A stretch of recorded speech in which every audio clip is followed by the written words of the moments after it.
lips cry and laugh. 'Cause it's the best thing that you can do.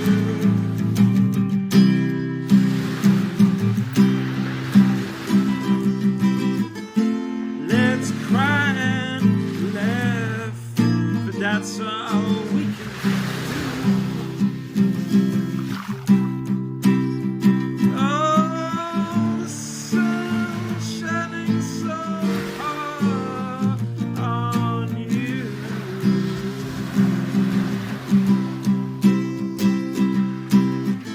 Like Neil Young said, though our problems are meaningless, that don't make them go away.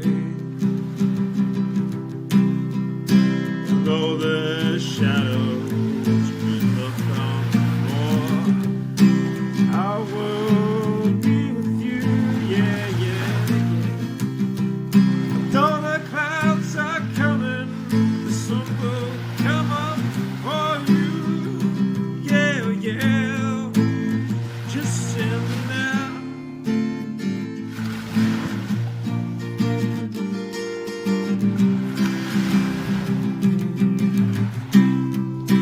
Just send me now.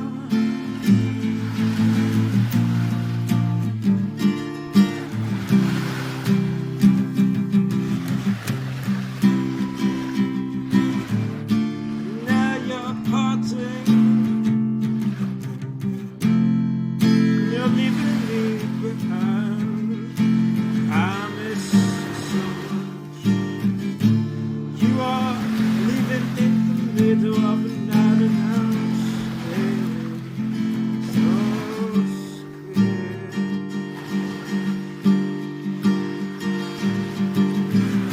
And though the shadows are coming, they can greet us at the door.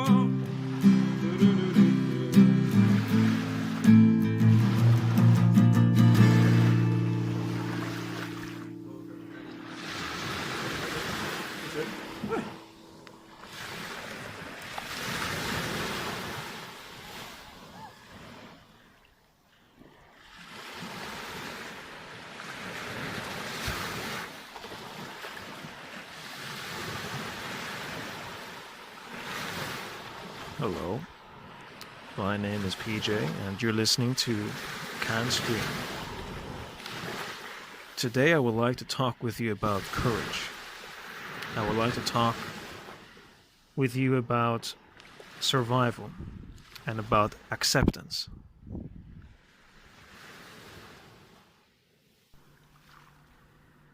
Acceptance takes a lot of courage. To accept yourself for who you are and what you are. To accept yourself as a flawed, as a beautiful, as a maimed, and as a breakable being takes a lot of courage. And I think this is what we need now, especially in these times. There is a lot of pressure for us to do certain things. There's a lot of pressure for us to be successful, to be creative, to be superlative. And I would like to tell you that it's okay. It's okay to not be perfect. It's okay to be flawed. For you are the person who you are, and you're just an animal. You're not a deity. You're not an angel. You are a naked ape, and who has had too many haircuts.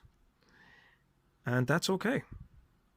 So I think there's a lot of stress, a lot of pressure, and I think we all just need to slow down, take a step back, and start accepting that we are finite. Start accepting that we are not omniscient,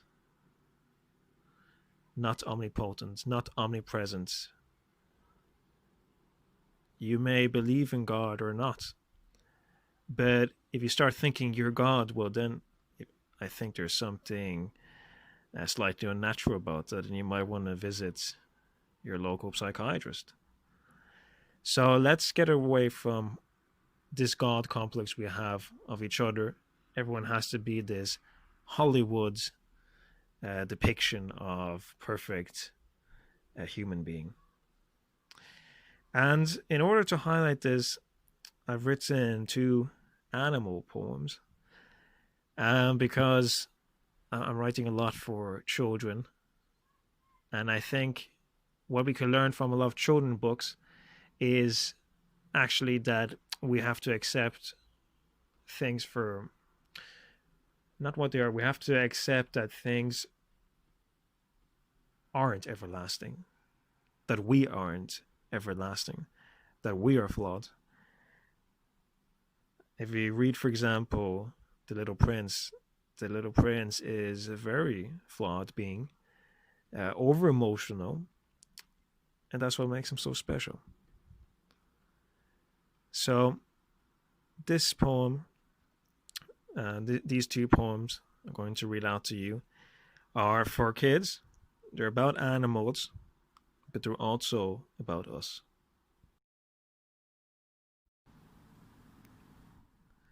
The leaf insect. The leaf insect desires to become a leaf. No more lover, killer, refugee, or thief. No heartbreak or blood in one's tarsi or claws. No need to pretend to mimic forest laws. No tears to spill when the femur is broken. No rubbing one's wings like love words soft spoken. No trapping, no lying, no having to pray. No chasing, no fighting, no need to betray. No hollow romance because nature forces. No sorrow due to one's personal losses. He has dedicated his whole life to be what he is not, never was, mimic unfree.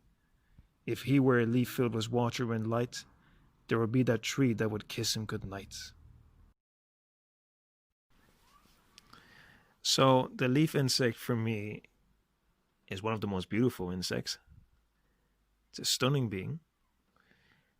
And there's something also slightly tragic, something sad perhaps, in the leaf insect as well as the stick insect.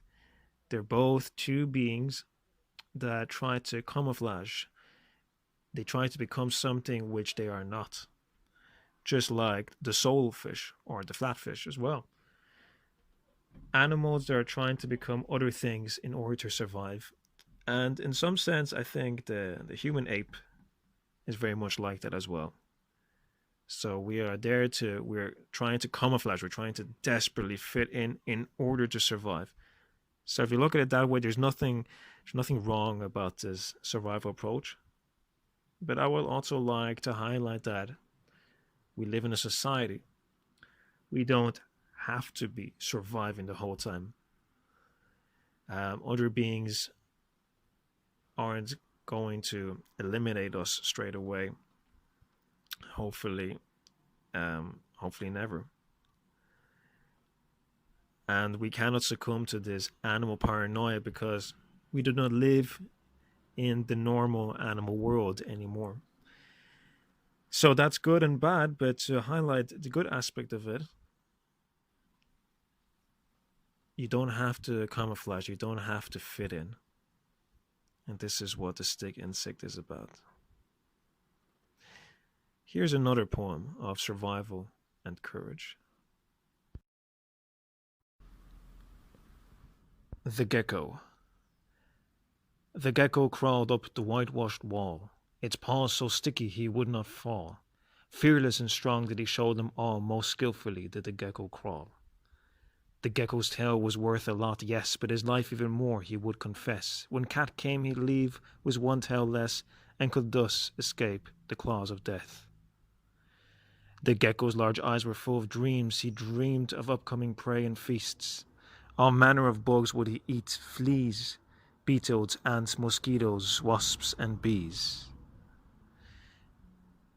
The gecko was not seen in the dark, conscientious was he like the lark. Looking down from rooftop or tree bark, he'd leave no trace, not even a mark. The gecko, cold-blooded, craved for warmth, found a place in the sun where he'd bath. Death-like still he laid as if in math, waiting for moon. The hot hours pass.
as many of you are stuck at home, I'm going to start giving reading, listening, film recommendations.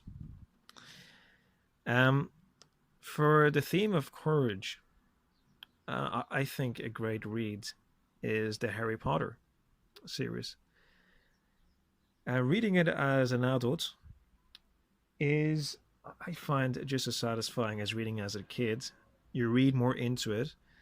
And the great thing about this whole series is that it's all about having courage and accepting who you are, and the difficulty of that, the difficulty of accepting what you have become, what you will become, accepting destiny, and the great courage it takes. An author I would like to recommend is one of my very favorites, another woman author, Angela Carter. Now, if you haven't read a book by Angela Carter, you're missing out. I deeply recommend Nights at the Circus, as well as her last novel, Wise Children. Both these novels feature very strong female characters.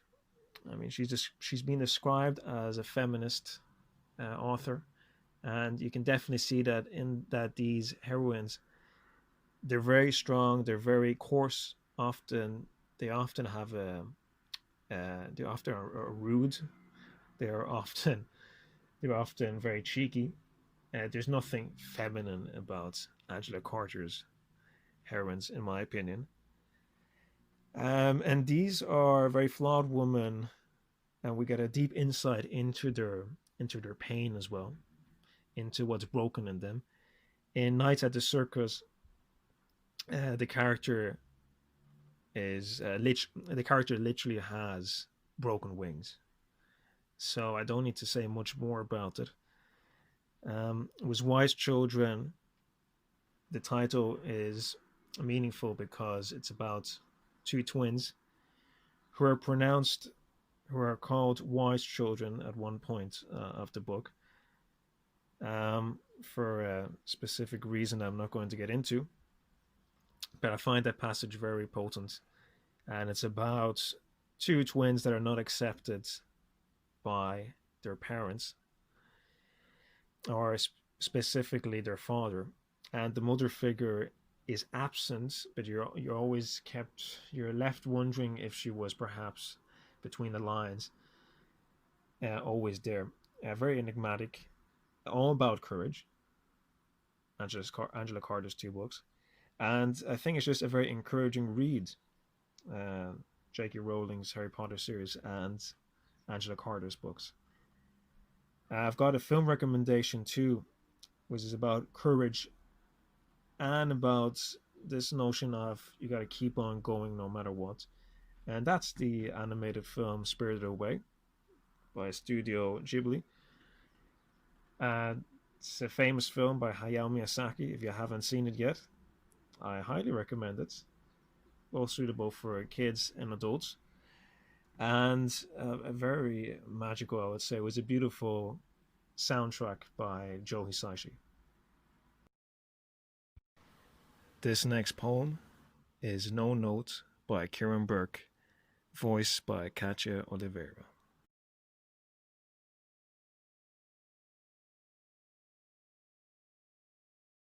Yes, it was me who left the toilet seat up. Yes, I left the dishes, knowing I am taking a walk with my dog. Applause breaks out all along our street. Some people cheer, some whistle. A little girl bangs a tambourine, and a distant horn blows. I stop and join in. Tears are pressing, but I'll save them for later. Right now, we give thanks to those who save lives and lose some, but not without a fight. Frontline soldiers picking up the pieces of broken promises made by our shameless leaders.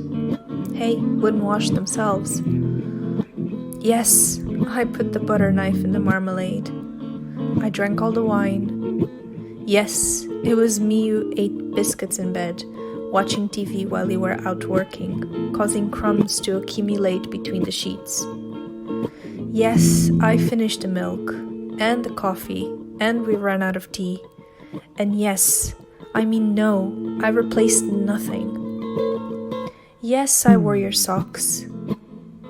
Yes, no, I don't know how to operate the washing machine. And yes, I am leaving quietly now before you get in from work. No, no note.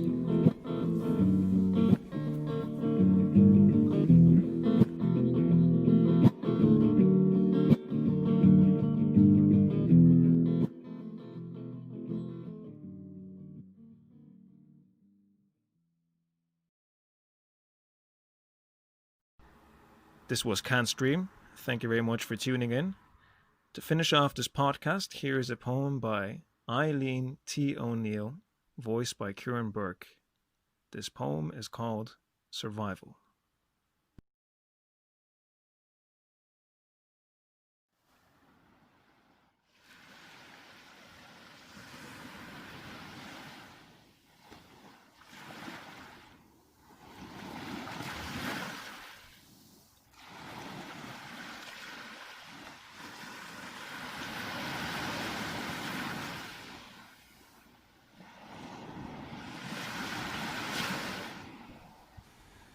The wind shall sweep autumn's leaves. Sunshine will dazzle midst wispy webs. Soon we'll sing happy birthday together. Hugs shall embrace our missing touches. Fear will rest itself in other new measures. There are many unwritten songs to be sung. Rested rhythms need to tremble and purr. Bert's jazzy flavors of Saturday night blues. Midsummer's perfume bouquets of love. Let's plan to value all life's important gifts. Less is often the more that we really needed. We can survive to sense hope's enticement.